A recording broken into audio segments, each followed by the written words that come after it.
esse é o Saber Direito. Esta semana estamos tratando do direito marítimo, sendo que a nossa aula de hoje é sobre incidentes e acidentes da navegação. O meu nome é Fábio Gentil, advogado, e hoje nós contamos com a presença das alunas Amanda, bem-vinda, Camila e Estefânia. Lembrando que, caso você tenha alguma dúvida, por favor, envie uma mensagem para saberdireito@stf.jus.br.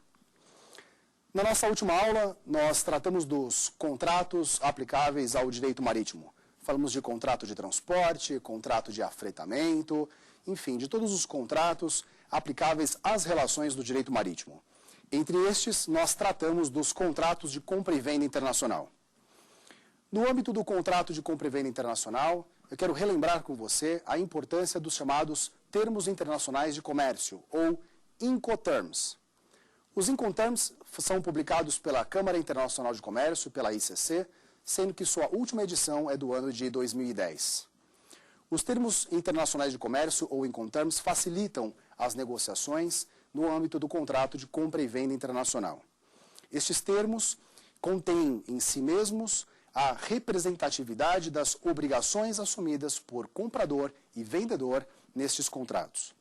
Por exemplo, vocês encontrarão no dia a dia da compra e venda internacional a expressão FOB, F-O-B, ou a expressão CIF, C-I-F. Essas expressões representam aquilo que foi combinado entre comprador e vendedor no contrato internacional de venda e compra. Por exemplo, no caso da aplicação do Incoterm FOB, F-O-B, ele significa Free on Board, ou seja, a responsabilidade do vendedor das mercadorias é colocá-las a bordo. Ele não é responsável pelo pagamento de frete e de nenhuma outra despesa relacionada à liberação das cargas. No caso de utilização, por outro lado, do Incoterm CIF, C-I-F, que significa Cost, Insurance and Freight, ele será responsável pelo pagamento do frete e do seguro internacional. Isso vale dizer que o preço das mercadorias englobará essas parcelas. Existe uma expressão em inglês que diz there is no free meal, ou there is no free lunch, ou seja, nada é de graça. Então, esses serviços adicionais que são oferecidos pelo exportador, eles são inseridos dentro do preço. Se o exportador se compromete a levar as mercadorias até a casa do comprador, até a planta do comprador no outro país, é evidente que todas essas parcelas, todas as despesas relacionadas, estarão inseridas dentro do preço da mercadoria. O que fará com que o importador ou o exportador escolham este ou aquele Incoterm é a necessidade de cada empresa e a oportunidade. Muitas vezes o importador ele é muito bem relacionado e ele conhece bem as operações de comércio internacional e contrata o frete internacional sem nenhum problema. Ele sabe como contratar o frete internacional. Então, através dos Incoterms, as partes estabelecem a mínima responsabilidade operacional e financeira até a máxima responsabilidade operacional e financeira. Como mínima responsabilidade operacional e financeira para os exportadores, eu posso citar o chamado Ex-Works ou Ex-Factory. Através desse Incoterm Ex-Works, a responsabilidade do vendedor simplesmente é de disponibilizar as mercadorias na sua fábrica para que o importador adote todas as medidas necessárias para a retirada dessas cargas, embarque, transporte, pagamento de tributos, enfim, toda a logística necessária para transportar as cargas da sua origem até o seu destino. Por outro lado, as partes podem combinar também a contratação de um Incoterm mais abrangente, Incoterms, inclusive, que envolvam o pagamento de tributos. Muito bem, feita esse pró-memória, na aula de hoje nós trataremos então dos acidentes e incidentes da navegação. É interessante observar que, como já foi falado em outras aulas, a responsabilidade do transportador marítimo é objetiva. Ele tem uma obrigação de resultado, tem a obrigação de entregar as mercadorias no seu local de destino. Pelo artigo 730 do Código Civil, pelo contrato de transporte, alguém se obriga a transportar pessoas ou coisas de um lugar a outro mediante remuneração. Esse transporte tem que ser feito de uma maneira integral. As cargas devem ser entregues incólumes, em perfeitas condições, como foram recebidas para transporte. A forma que o transportador tem de se eximir de uma eventual caso de avaria, normalmente é atacando o nexo causal. Nós sabemos que, nos casos de responsabilidade objetiva, o que se tem que comprovar é o dano e o nexo de causalidade. Por essa razão, que se trabalha em cima do nexo causal no caso de defesa para os transportadores marítimos. Muito bem, quando nós falamos de avarias, nós precisamos conceituar ou dizer quais são os tipos de avarias que podem ser encontradas no transporte internacional.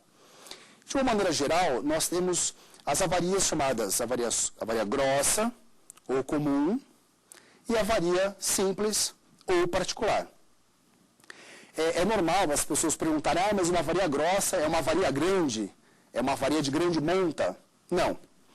Uma avaria grossa é aquela que é causada intencionalmente e com o objetivo de salvaguardar o bem comum. Eu vou dar um exemplo para vocês. Vamos imaginar que há um incêndio a bordo. Para que eu possa apagar o incêndio, existe a necessidade de molhar as cargas que estão ao redor do incêndio. Isso causa um dano, que chamamos dano por molhadura. Esse dano foi causado intencionalmente.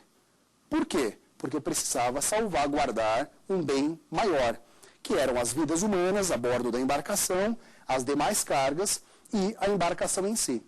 Então, as regras de York e Antuérpia, na verdade, traçam regras de interpretação que tratam das avarias grossas ou comuns. Por que a avaria grossa é chamada de grossa ou comum? Porque a composição da indenização é feita por todos aqueles que participaram da aventura marítima. Então, aquela avaria, as despesas para ressarcimento daquela avaria são pagas por todos que participaram da aventura marítima. Então, por isso que é chamado de avaria comum. Essa tradução avaria grossa é um pouco imprópria. Em inglês, a terminologia que se usa, o termo que se usa é general average, que seria uma média geral, general average, que faz mais sentido, porque nós estamos tratando de um rateio de despesas entre o navio e todos aqueles interesses da carga que estão a bordo. Essa é a avaria comum, também chamada de avaria grossa. Do outro lado, nós temos a avaria simples ou particular, não é a avaria fina, né? É a avaria simples ou particular, que é aquela avaria que diz respeito exclusivamente a uma determinada carga e ao transportador.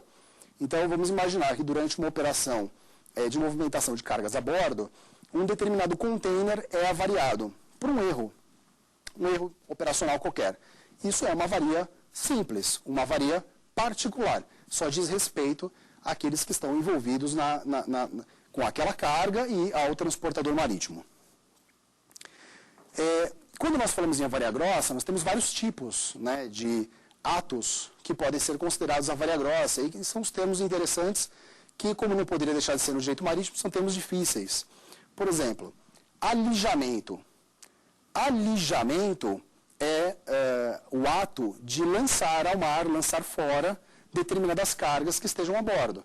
Então, vamos imaginar que está sendo transportado um container com cargas altamente perigosas que não poderiam estar a bordo. E é necessário lançar fora aquelas cargas. Isso é um ato de alijamento. Vamos imaginar que, por uma questão de estabilidade da embarcação, é necessário reduzir a massa dessa embarcação. Então, é preciso lançar fora algumas cargas para que você possa salvar o restante da embarcação e as vidas a bordo.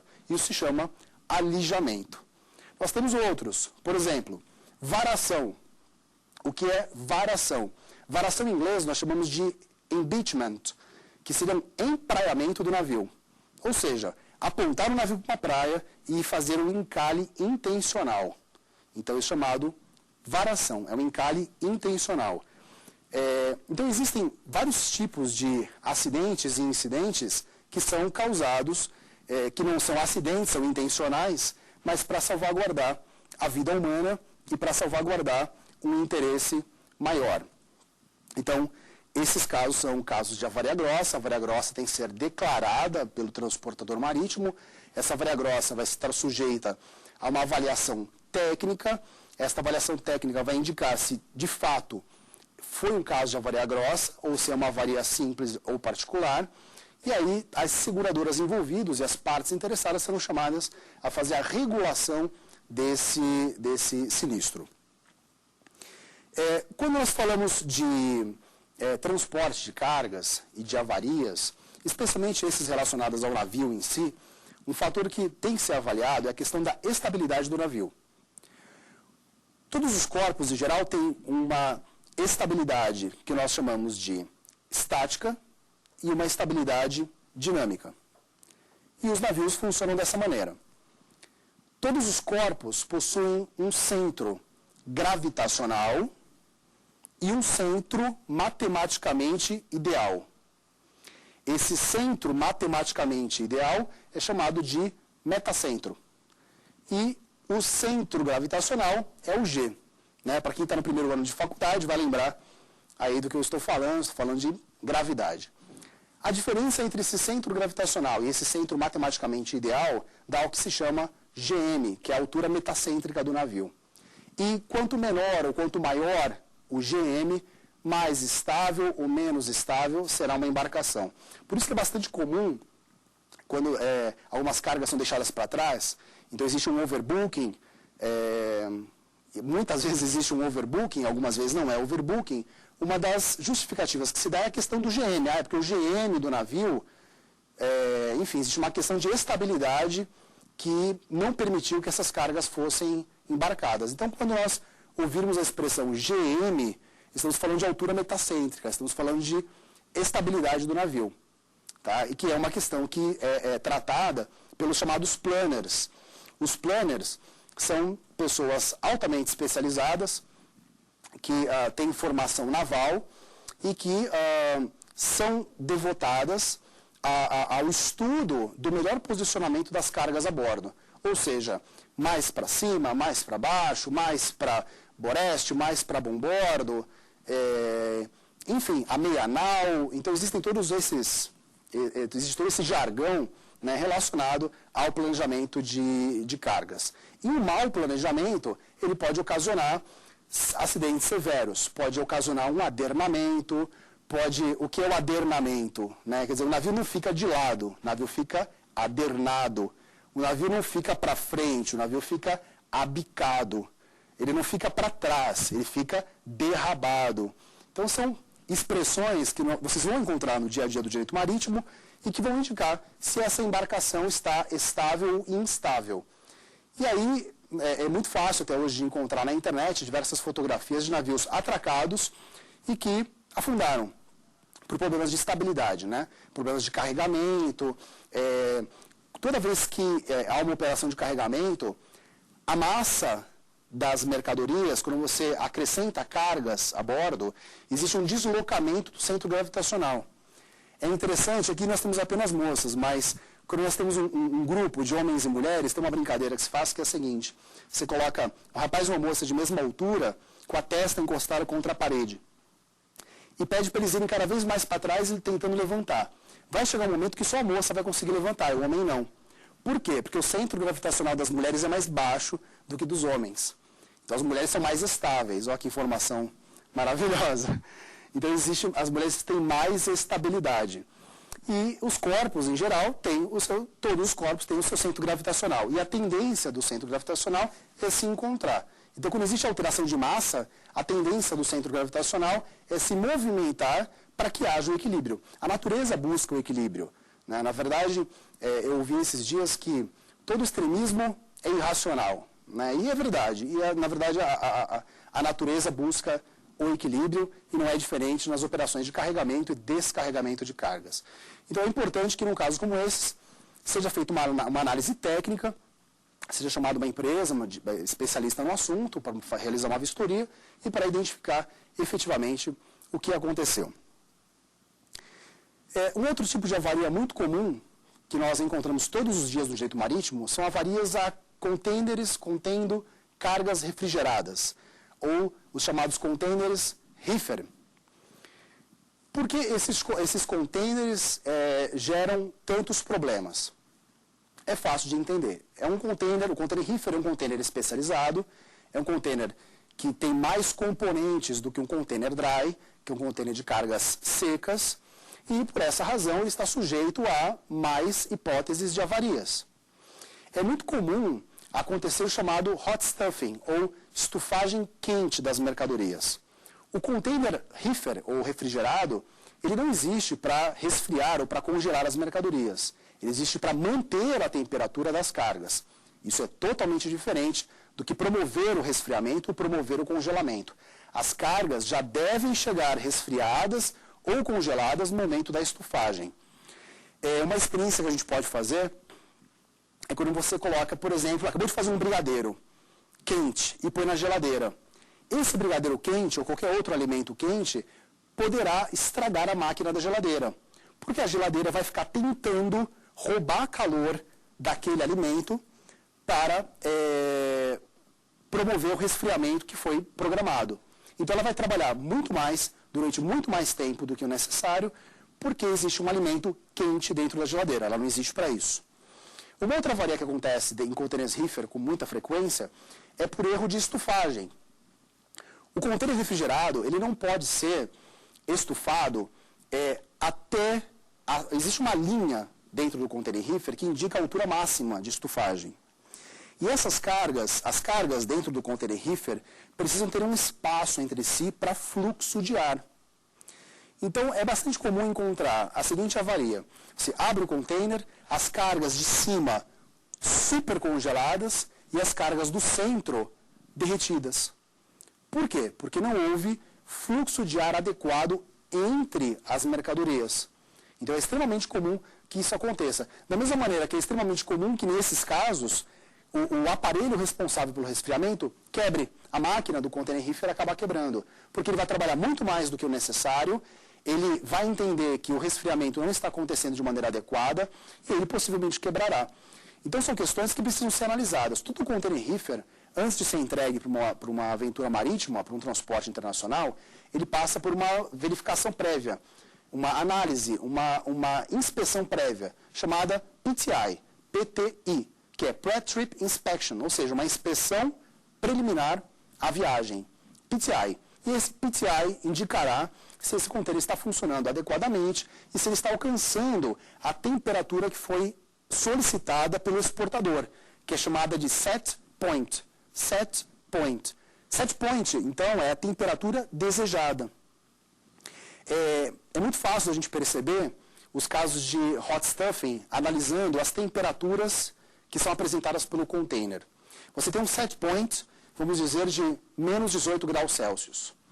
O container proverá um ar frio o suficiente para que se chegue a esses menos 18 graus Celsius.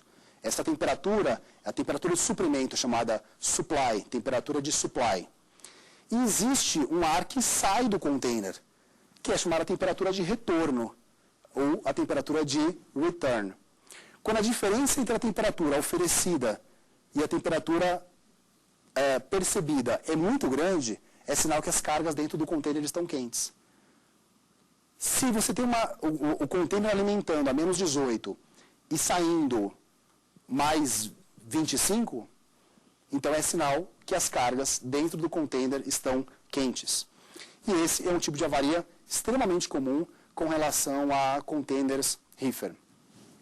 Os containers reefer, os containers mais antigos, eles contam com um equipamento chamado um termógrafo, da mesma maneira que um sismógrafo. Existe um disco, e esse disco de temperatura vai indicando as variações de temperatura ao longo dos dias da viagem. Através desse disco de temperatura, você consegue avaliar se o container viajou naquela temperatura que foi solicitada. Os containers mais modernos contam com um sistema computadorizado, chamado Data Logger. Logger é um registrador, né? É um logger. Então, um data logger é um registrador de temperatura.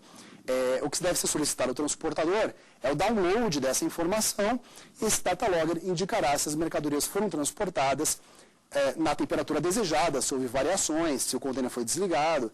Então, uma série de fatores pode ser analisada através do data logger. Nós temos observado uma série de disputas envolvendo importadores, exportadores e armadores, justamente por conta do data logger ou do termógrafo. Porque existe uma orientação geral dos clubes de P&I, lembrando que são aqueles clubes de proteção e indenização dos armadores, para que não se entregue para os importadores ou exportadores do termógrafo. Mas, particularmente, entendemos que essa não é uma conduta muito adequada. Porque, veja bem, se a empresa contratou o transporte a menos 18 graus Celsius, se houve uma orientação específica com relação à temperatura, o transportador tem a obrigação de comprovar que aquela condição negociada foi satisfeita. Faz parte do contrato de transporte. Quer dizer, a empresa, no caso uma exportadora, uma importadora, pediu que as cargas fossem transportadas a menos 18. Então, é obrigação do transportador marítimo informar se houve, de fato, o transporte a menos 18 ou se não houve.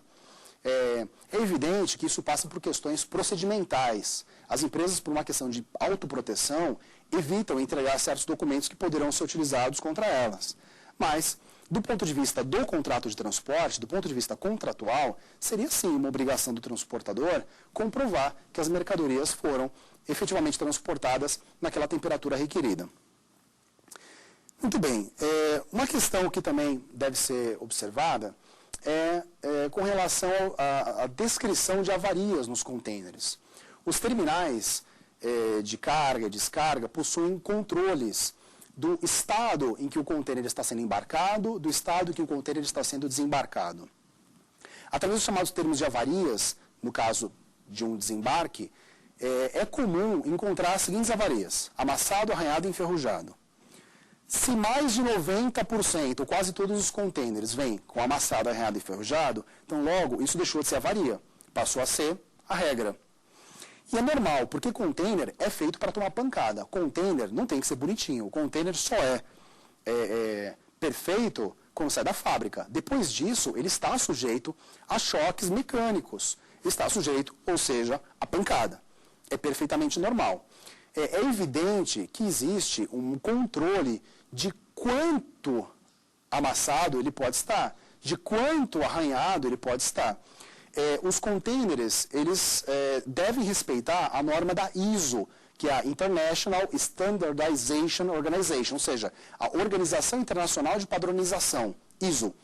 A ISO estabelece o que é um container dentro dos padrões ISO e o que é um container fora dos padrões ISO. Então, um amassamento tem um índice de quanto a partir de que momento estará fora dos padrões ISO. Um arranhão, um rasgo. Então, as avarias em geral têm que ser analisadas de acordo com esses critérios. Normalmente são critérios internacionais que vão indicar se o contêiner está apto para a utilização ou se ele está inapto. Com relação às cargas em si, a questão mais importante que nós observamos é a realização de uma vistoria aduaneira, uma vistoria entre as partes interessadas. Isso é extremamente importante para que se possa discutir quem foi o causador das avarias e qual é a extensão dessas avarias, para que haja, talvez, uma composição amigável. É uma medida que interessa a todos a solução amigável das lides, né? Nós temos que lembrar que esse mundo da navegação marítima, ele é extremamente pequeno, as empresas se falam muito, existe uma comunicação muito dinâmica, então é extremamente importante que os prestadores de serviços no transporte internacional de cargas tenham essa legitimidade, tenham essa proatividade em encontrar uma solução amigável com os seus parceiros comerciais. E do ponto de vista dos importadores e exportadores, que também forneçam documentos necessários, estejam presentes, participem, disponibilizem as informações necessárias para que seja feita a análise daquele determinado evento. Então, a questão das vistorias é extremamente importante. Uma questão que eu gostaria de ressaltar com vocês é do artigo 754 do Código Civil. O artigo 754 do Código Civil diz o seguinte: as mercadorias devem ser entregues ao destinatário ou a quem apresentar o documento, o conhecimento endossado, devendo aquele que as receber conferi-las e apresentar as reclamações que tiver, sob pena de decadência dos direitos. Parágrafo único. No caso de perda parcial ou de avaria não perceptível à primeira vista, o destinatário conserva a sua ação contra o transportador desde que denuncie o dano em 10 dias a contar da entrega. Muito bem. Então, nós estamos diante de uma situação de decadência do direito de reclamar. Se vocês perguntassem para mim, olha, hoje, Fábio, do ponto de vista operacional, qual é o item mais importante, e tratando de avarias, qual é o item mais importante para a empresa se estruturar? Eu diria, é a apresentação do protesto de avarias dentro do prazo legal. Por quê? Porque você corre o risco de sofrer a decadência do direito pela falta de um simples protesto que não tem uma forma muito complexa, mas que exige, evidentemente, organização da empresa. A empresa tem que estar preparada para realizar esses protestos no momento adequado. Existem algumas discussões a respeito do seguinte: se o termo de avarias emitido pelo terminal substituiria o protesto do importador. E o raciocínio que tem por trás disso é o seguinte: a partir do momento que as cargas são descarregadas, desde que elas não sejam removidas para um terminal alfandegado, para uma zona secundária, existe uma presunção do estabelecimento de um contrato de depósito entre o consignatário das cargas e o terminal. Esses terminais, além de serem operadores portuários, via de regra, eles também exercem atividade de armazenamento dessas mercadorias. Então, existe, presumidamente, um contrato de depósito entre os terminais e os importadores e os recebedores das cargas. Então, teoricamente, o terminal, quando emite um termo de avaria, ele estaria se preservando com relação ao transportador marítimo, porque ele estaria estabelecendo responsabilidades, dizendo, olha, essa avaria não aconteceu na minha mão, aconteceu na sua, mas, ao mesmo tempo, ele estaria, de certa forma, exercendo um papel favorável ao importador. Mas, enfim, isso é uma discussão, do ponto de vista bastante prático, eu diria o seguinte: mercadorias descarregadas imita um protesto, faça um protesto para o transportador, informando ao menos dos danos aparentes. Né? E caso você já possa perceber que tem avarias de monta, avarias importantes, então que o transportador seja chamado para uma vistoria conjunta e para que dessa maneira possam avaliar o que efetivamente aconteceu no caso.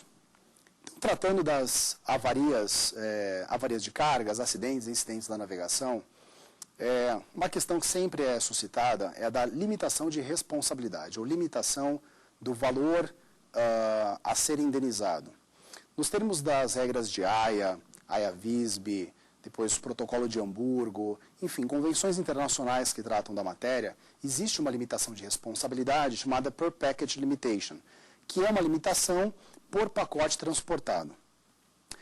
No âmbito do direito marítimo no Brasil, nós não temos esta limitação de responsabilidade no âmbito do direito marítimo, porque, por exemplo, no transporte rodoviário existe a limitação. No caso, os nossos correios utilizam limitação de responsabilidade, existe uma indenização automática e para que haja uma cobertura integral das avarias, é preciso que se contrate um seguro específico e se pague o chamado ad valorem. Então, quando nós tratamos desses acidentes e incidentes da navegação, um dos itens, uma das questões que sempre é suscitada é justamente da limitação de responsabilidade. Nós falamos na primeira aula a respeito do papel dos NVOACCs, dos agentes de cargas. Os NVOACCs, eles são reconhecidos como transportadores contratuais. E no papel de transportadores contratuais, os NVOACCs, eles respondem perante o seu contratante. Nós precisamos apenas fazer uma diferença, isso é muito importante, entre o NVOACC e o agente de cargas, ou o agente desconsolidador, que é o seu representante no Brasil. Esse agente desconsolidador atua mediante uma carta de apontamento, como nós vimos já anteriormente. E essa carta de apontamento nada mais é do que uma procuração. Então, se existe uma responsabilidade contratual, esta responsabilidade é do NVOACC e não do agente desconsolidador. Evidentemente que o agente de cargas, o NVOACC, ele sempre buscará tratar o caso diretamente com o transportador físico, com o transportador real. Afinal de contas, em tese, ele seria o responsável pelas avarias que acontecem a bordo das embarcações. Muito bem, temos alguma pergunta? Eu tenho uma pergunta. Com relação ao contrato de transporte. Eu queria saber se a escolha dos Incoterms pode afetar a responsabilidade do importador, no caso do contrato de transporte. Perfeito, Camila. Esse é um assunto que gera bastante polêmica. Os Incoterms, os termos internacionais de compra e venda, foram publicados pela ICC, pela Câmara Internacional de Comércio, e eles não são vinculativos como um tratado, uma convenção internacional. Na verdade, a escolha dos Incoterms gera direitos e obrigações interpartes no contrato de compra e venda internacional e não deveriam gerar nenhum tipo de reflexo no contrato de transporte. Eu digo que não deveriam porque geram. Veja bem, você tem uma compra e venda internacional em que houve uma venda FOB, o exportador, o único papel do exportador foi entregar as cargas a bordo. Ele efetivamente não participou, ou em teoria não deveria ter participado, porque o papel dele debaixo do Incoterm FOB é apenas entregar as cargas a bordo, não participou, não deveria ter participado da contratação do transporte internacional. Isso significa que ele não fez cotação, ele não recebeu booking, ele não... nada. O máximo que ele pode ter feito é fornecido informações para o transportador a respeito das cargas, ter fornecido alguns dados para a confecção do conhecimento de embarque. Agora, por outro lado, então essa é uma defesa bastante comum utilizada pelos importadores e exportadores, alegando que não teriam relação com o contrato de transporte. No caso, só para dar um exemplo contrário, no caso de um transporte CIF, dentro do preço da mercadoria, já está incluída uma parcela que representa a contratação do transporte internacional. Né? Então, do CIF, o F é freight, é frete. E aí, muitos importadores dizem, olha, eu não sou responsável perante o transportador marítimo, aliás, eu não sou parte do contrato de transporte, porque eu comprei as mercadorias sob o Incoterm CIF, e quem contratou o transporte foi o vendedor, foi o exportador. Mas esse importador, ele se beneficiou do contrato de transporte. Da mesma maneira que no caso da venda FOB, o exportador se beneficiou do contrato de transporte. O contrato de transporte, no caso do conhecimento de embarque, o Bill of Lading, ele prevê que o contratante do serviço de transporte é uma figura chamada mercador, ou merchant. Esse mercador é uma figura mista, que contempla, que engloba o exportador, o importador, o recebedor das cargas, aquele que detenha os conhecimentos de embarque, desde que eles estejam ao portador. Enfim, existe uma figura bastante ampla que, ao menos em tese, abrangeria todas essas pessoas. Então, respondendo definitivamente a tua pergunta, eu diria o seguinte, os Incoterms podem influenciar o contrato de transporte internacional? Sim, podem influenciar. Eles não são obrigatórios, mas no Brasil, até pela nossa sistemática do comércio exterior, eles acabam sendo obrigatórios. No Siscomex, se você não lançar o Incoterm que foi utilizado na operação, você não consegue progredir nas telas de registro, porque os Incoterms vão indicar o pagamento do frete. E por meio da indicação do pagamento do frete, nós temos como saber se uma remessa de valores ou se o ingresso de determinados valores é legal ou ilegal. Então existe um controle cambial até relacionado ao Incoterm que foi eleito entre as partes na compra e venda internacional. Mais alguma dúvida? Eu tenho uma dúvida com relação à carta de crédito. No âmbito da compra e venda internacional, o que é a confirmação da carta de crédito? Muito bem. Na compra e venda internacional, nós temos algumas formas de pagamentos. Nós temos o chamado pagamento antecipado, que é maravilhoso para o exportador, mas para o importador é péssimo, porque ele fica na chuva sem guarda-chuva, quer dizer, ele não sabe exatamente se as cargas vão ser embarcadas ou não. Nós temos a remessa sem saque, que é justamente o contrário, o exportador encaminha toda a documentação do embarque, mas sem ter recebido, então o importador fica numa posição bastante confortável, o exportador fica desconfortável. Nós temos a chamada cobrança documental, ou crédito documentário, que teoricamente é um dos mais seguros, porque os documentos do embarque são enviados para o destino através de uma entidade bancária e, acontecendo o pagamento das mercadorias, os documentos são entregues para o importador. O defeito desse último modelo é no caso de abandono, que se as mercadorias forem abandonadas, o exportador efetivamente não vai receber pelo valor das mercadorias e tem um problema tremendo para resolver, são as cargas paradas no porto de destino. Aí é que vem a quarta opção, que é, sem sombra de dúvida nenhuma, a mais segura, que são as cartas de crédito. As cartas de crédito, elas passam por uma análise de documentos, né? Na verdade, a UPC 600, que é o instrumento internacional que regula as cartas de crédito, ela deixa muito claro que a obrigação dos bancos é avaliar os documentos e não cargas. Dentro dessa avaliação de documentos, podem ser avaliados certificados de qualidade, o próprio conhecimento de embarque, fatura comercial, packing list, que é uma relação dos bens que estão sendo vendidos e transportados. Então, uma série de documentos relacionados àquela operação que serão analisados pelos bancos. Nós temos um banco que é o banco emitente da carta de crédito, e nós temos um banco avisador e um banco pagador. Todas essas figuras bancárias trabalham em conjunto para que a operação da carta de crédito seja bem sucedida. Um dos serviços que pode ser vendidos pelo banco é a chamada confirmação da carta de crédito. A confirmação da carta de crédito é uma garantia adicional que o exportador contrata com o seu banco, com o banco por ele eleito. Então, vamos dizer o seguinte, eu, exportador, quero ter certeza que aquela determinada carta de crédito será paga. Então, eu contrato um banco para que ele confirme a carta de crédito.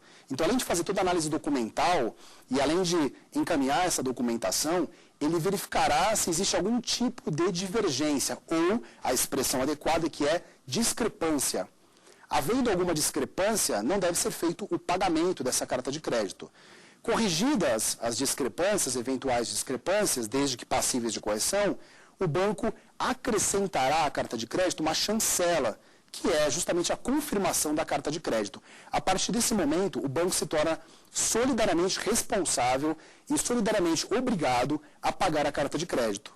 Então, se o importador, no destino, abandonar as mercadorias, se o banco, no destino, o banco pagador e o banco emissor da carta de crédito não quiser pagar esse crédito, o banco confirmador terá que pagar. É isso que prevê a UPC 600, e aí, justamente por isso que é um serviço vendido pelos bancos e há uma responsabilidade, até mesmo no âmbito do direito do consumidor, porque é um serviço vendido para o consumidor, enfim, cliente do banco.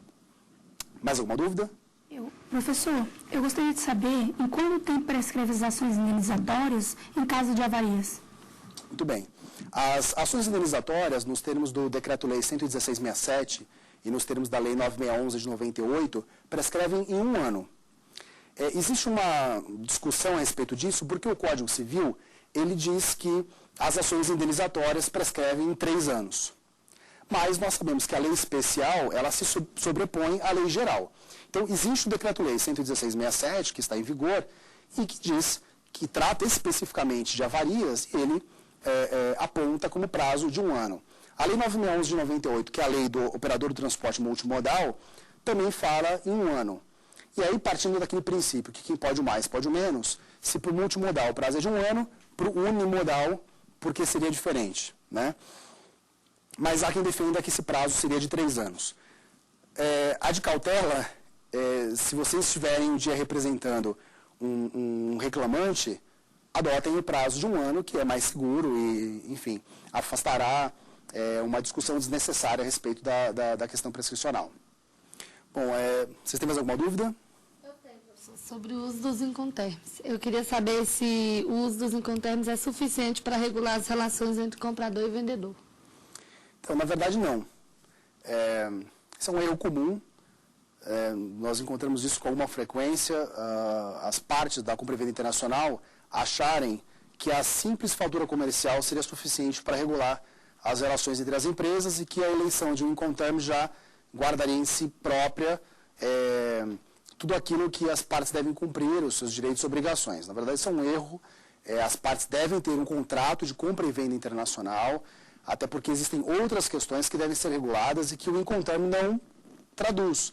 Por exemplo, lei aplicável, jurisdição, cláusula de confidencialidade extremamente importante, duração do contrato, quais são as obrigações que as partes terão em caso de abandono de mercadoria, certificações.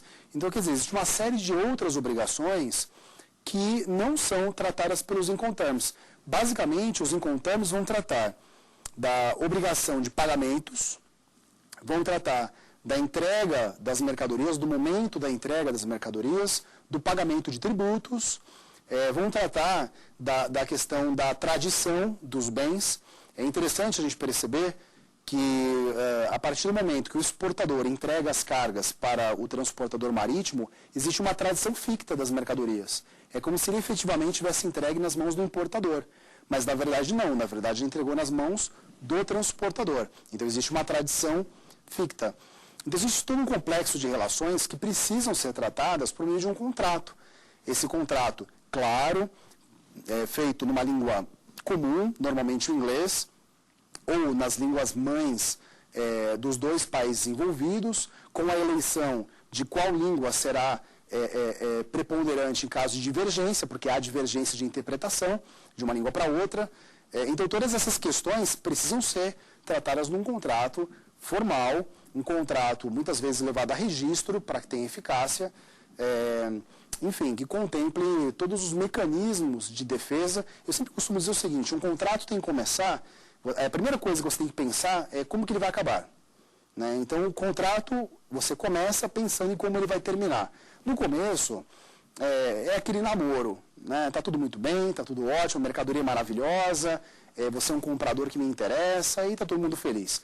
Agora, o contrato serve justamente para tratar dos momentos difíceis, em que nenhuma das partes tem cabeça para tratar o assunto de uma maneira, às vezes, objetiva. O fígado é colocado sobre a mesa, o que atrapalha muito a solução das controvérsias.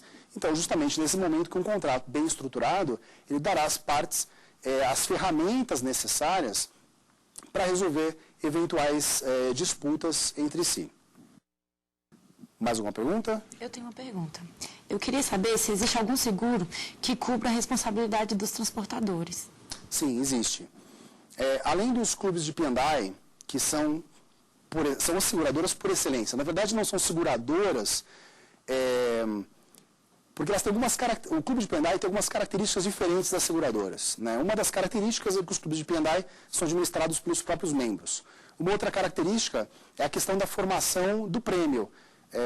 São valores bem menores do que uma seguradora cobraria e também, muitas vezes, existe até uma sobra de prêmio e no ano seguinte é dada uma bonificação para todos os membros. Então, a administração é um pouco diferente de uma seguradora tradicional. Mas nós temos também seguradoras que tratam de responsabilidade civil, seguros de responsabilidade civil para as atividades de transporte marítimo.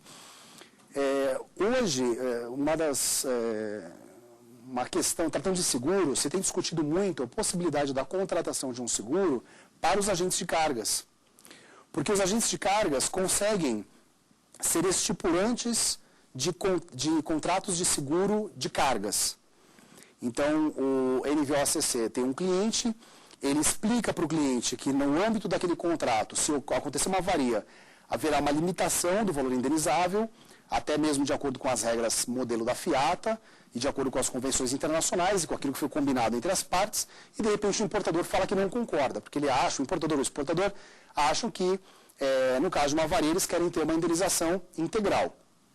E aí paga-se um ad valorem e é feita a contratação de um seguro adicional. É interessante que o agente de cargas, isso é um cuidado que tem que ser tomado, se ele estiver pagando 100 dinheiros para a seguradora, ele não pode receber 200 dinheiros do cliente dele. Isso aí é vedado. Na verdade, ele, como estipulante, não pode estabelecer um sobrepreço. Mas como que ele vai fazer para se remunerar? Ou como que ele pode receber algum tipo de comissionamento por esse serviço? Ele pode receber algum comissionamento por esse serviço através de um desconto comercial ou através de outros mecanismos que são desenvolvidos junto com as seguradoras e desenvolvidos junto com às corretoras de seguro. Mas o fato é que ele não pode aplicar uma tabela própria de seguro como se a seguradora fosse, né? Na verdade, ele é apenas o estipulante. Mas hoje já existem seguradoras que estão entrando no Brasil e que estão passando a oferecer seguros de responsabilidade civil para os agentes de cargas, entendendo que os agentes de cargas poderão estar sujeitos a pagar indenizações por avarias, poderão estar sujeitos a pagar sobre a estadia de container, a demurrage. Então, existem diversas parcelas a que o agente de cargas está sujeito. E justamente por isso é que existem seguros específicos para cobrir essa responsabilidade. No caso do agente de cargas, estão desenvolvendo esse produto para que o agente de cargas tenha um conforto maior. Hoje existe um risco muito grande. Imagine só um agente de cargas que ganha $50 numa operação de desconsolidação, ter que pagar uma indenização de 5 milhões ou mais. Nós falamos de contratos de afretamento na última aula. Imagine só, no contrato de afretamento, existe um momento em que se dá o chamado clean fixture, que é o momento em que você fixa de uma maneira clara o momento em que as datas para emprego do navio. E é assinado um documento chamado Booking Note. E através desse Booking Note, o agente de cargas vai assumir a responsabilidade por um afretamento. E vamos imaginar que o cliente final dele abandone aquele contrato. Por alguma razão não queira mais. E ele já se comprometeu perante um armador.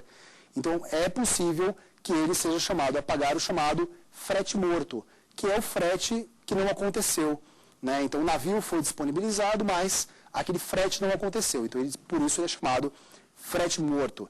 Então, imagine só a agente de cargas que ganhou $50 numa operação, ou que tenha ganho $1.000 numa operação, mas diante de um frete morto de $300 mil, de um frete morto de $100 mil, veja só o tamanho do prejuízo a que ele está sujeito.